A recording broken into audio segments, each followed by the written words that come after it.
Nestle Nescafe Classic. Kung mapapansin nyo po, dati pong 200 grams to.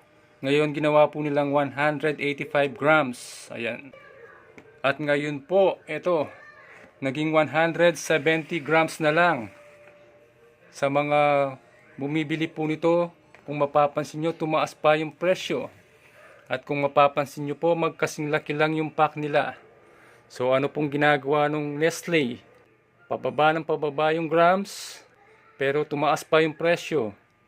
And then yung pack po niya, same pack lang. Ayan.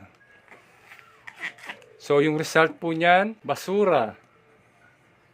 Dapat po sana binawasan po nila yung laki ng pack na to.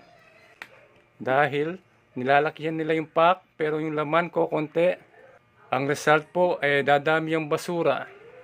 So shoutout po sa Nestle. Sana po tignan nyo yung epekto nito sa kalikasan. Paki-share po para malaman po ng Nestle at iba pang mga kumpanyang gumagawa nito. Salamat po.